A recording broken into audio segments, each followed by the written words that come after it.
problem, and it doesn't matter as much. The country's shifting. Shifting to what it was. And now, it's hard not to like the Raptors. You're listening to Here and Now.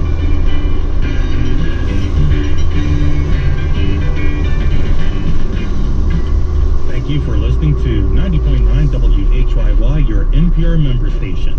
Supporting WHYY, the Rutgers Camden Professional MBA, a cohort-based 21-month accelerated MBA program offered on Saturdays in Princeton. The program focuses on advanced business models, tools, and applications, and is designed to help participants obtain the competitive advantage needed in today's business world. Registration is now open for the graduate program's information session on Saturday, June 22nd at 10:30 a.m. on campus. Details at graduate.business.camden.rutgers.edu.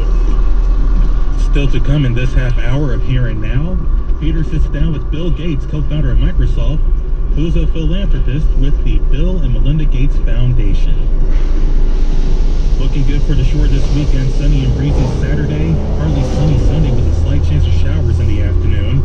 High for both days will be somewhere near 80. It's 1:33.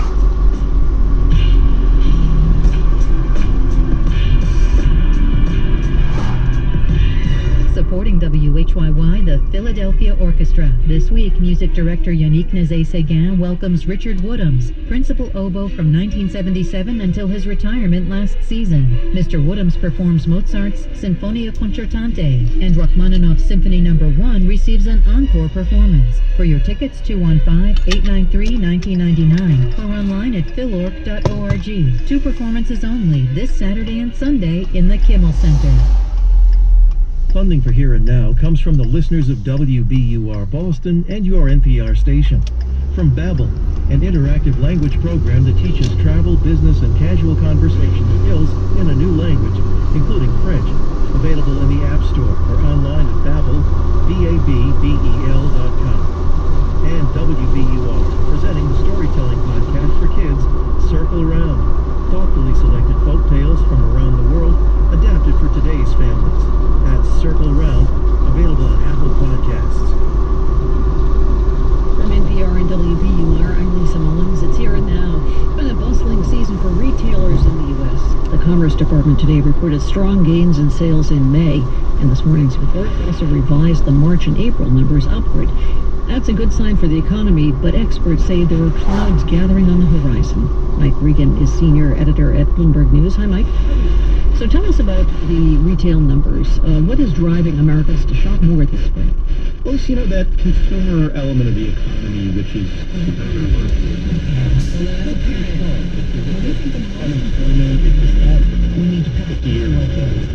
Consumer confidence is actually managed and the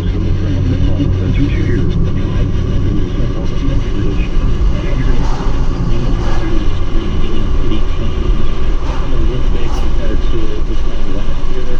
So all in all, the consumer is sort of holding its own. Despite, like you said, some uncertainty about other items. So here's the higher prices for the China earnings continue behavior. But despite the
who are hired to protect the Sunday school.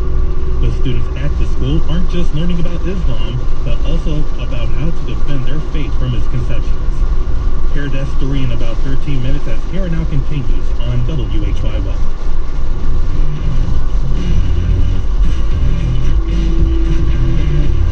Supporting WHYY, Salesforce, a customer relationship management solution. Salesforce brings customers and companies together and is committed to delivering the personalized experiences that customers want. More at salesforce.com/Philly. And Charles P. Rogers & Company, bed makers for 7 generations, selling factory direct and now at the King of Prussia Mall, featuring the Estate 5000 mattress. More at charlesprogers.com. A lot of clouds on Independence Mall right now. We have 67 degrees in Philadelphia. It's 1:40. This is WHY. Funding for Here and Now comes from WBUR Boston and from Indeed, used by over 3 million businesses for hiring, where employers can post job openings, then use screener questions and an online dashboard to identify qualified candidates. Learn more at Indeed.com/hire. And Reddit and WBUR presenting Endless Thread, the podcast that brings stories discovered on Reddit to listeners' earbuds. Each week, tales that range from the elementary schoolyard to science labs on School on Endless Thread. Available on Apple Podcasts. It's Here and Now. There were some dire predictions yesterday on Capitol Hill about the future of technology.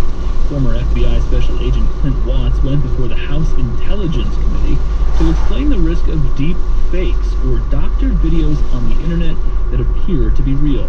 Over the long term, deliberate development of false synthetic media will target U.S. officials, institutions, democratic processes with an enduring goal of subverting democracy and demoralizing the American constituency. In the near and short term, circulation of deepfakes may incite physical mobilizations under false pretenses, initiating public safety crises and sparking the outbreak of violence. That is one of many issues facing tech companies today that have led to calls for more government regulation. And that is why Congress is now holding a series of high-profile hearings. But how does all this look to the man behind one of the original tech giants? Bill Gates is co-founder of Microsoft. He's also a philanthropist with the Bill and Melinda Gates Foundation, which is an NPR funder. Mr. Gates, welcome to Here and Now.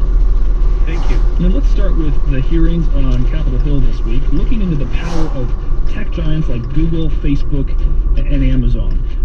Do you think these companies are monopolies? Well, they certainly have high market shares in some of the areas they work in, and they have impacts on a lot of sectors of the economy. And they become, key tools for communication and even getting news. So, they're important companies. So important companies, but how much regulation should the federal government have over these companies? Is there not enough? Well, certainly in areas where, people are using social media for bullying, where you have foreign actors doing election-related activities. Even the companies involved say that given the mainstream role, there is room for election-related or child protection or privacy-type rules. And what does good regulation look like to you? Well, each of those areas is complex. You have examples coming out of Europe that you can look at on the privacy front. Some of these areas, it's new ground. Well, a number of 2020 candidates on the Democratic side who are running for president have called for breaking up these tech companies. I want to listen to a little bit from Elizabeth Warren, who's speaking here in New York City in March. They can scoop over personal data and sell it to whoever they want for whatever purposes. They think they can run their business to just roll right over every small business, every entrepreneur, every startup that might threaten their position. And what does our government in Washington do? Nothing. So do you agree with Elizabeth Warren that some of these companies should be broken up? Well, generally you've got laws in the country, and you ask companies to adhere to those laws. I'm not aware people are saying that they've broken laws in such a way that the remedy would be to do that. It doesn't seem like going around company solves privacy.